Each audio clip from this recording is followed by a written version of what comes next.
আপনি যদি পৃথিবীর মাটিতে দাঁড়িয়ে গর্ত খুঁড়তে শুরু করেন তাহলে কি এক সময় অপর প্রান্তে পৌঁছে যাবেন? আচ্ছা, পৃথিবীর কেন্দ্রে কি আছে যেখানে যাওয়া কি অসম্ভব? এই প্রশ্নটা ছোটবেলায় অনেকের মাথায় এসেছে। তবে সেই ছেলে মানুষই ভাবনাকে বাস্তবে রূপ দেওয়ার চেষ্টা করেছিলেন একদল সোভিয়েত বিজ্ঞানী। কি হয়েছিল তার ফলাফল? সময়টা 1970 সাল। ততদিনে আমেরিকা চাঁদে মানুষ পাঠিয়ে তাক লাগিয়ে দিয়েছে বিশ্বকে।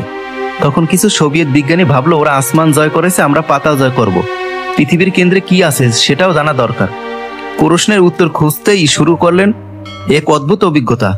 1970 সালের 24 মে কালা উপদ্বীপে শুরু করলো গর্ত খোঁড়া। লক্ষ্য পৃথিবীর কেন্দ্রে পৌঁছানো।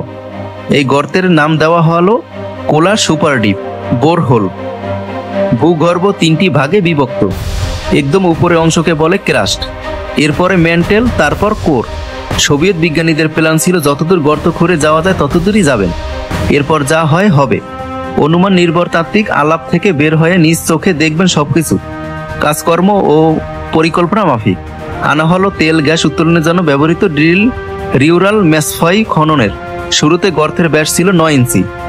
7000 মিটার গভীরে যাওয়ার পর সমস্যা দেখা দিল বিভিন্ন যন্ত্রাংশে। প্রয়োজন পড়ে আরও উন্নত প্রযুক্তির।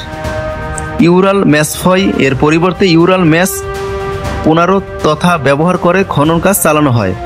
কেটে যায় কর্মব্যস্ত বেশ কিছু বছর। সব ঠিকঠাকই এগোচ্ছিল। 1984 সালে আবারও বিপত্তি।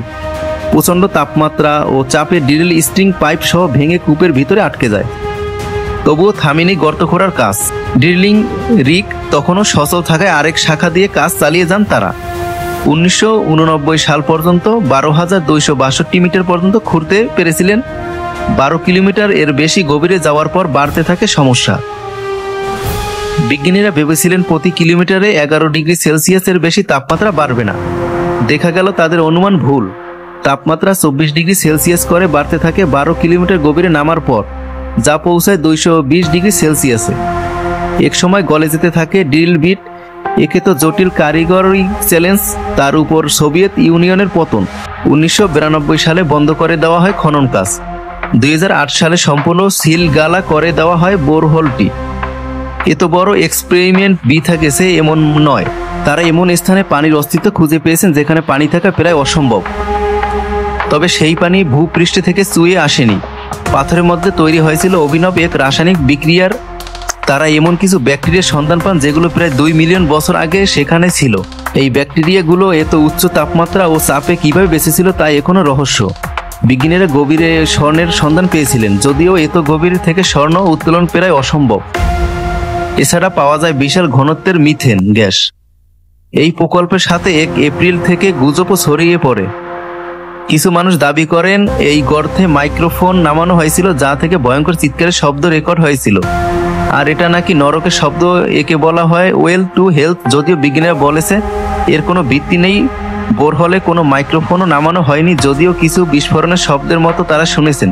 তবে গুজবের সাথে তার মিল নেই। অনেকে আবার একে বোরহোলটি বন্ধ করার জন্য তৈরি করা এক ষড়যন্ত্র তত্ত্ব হিসেবে দেখেন।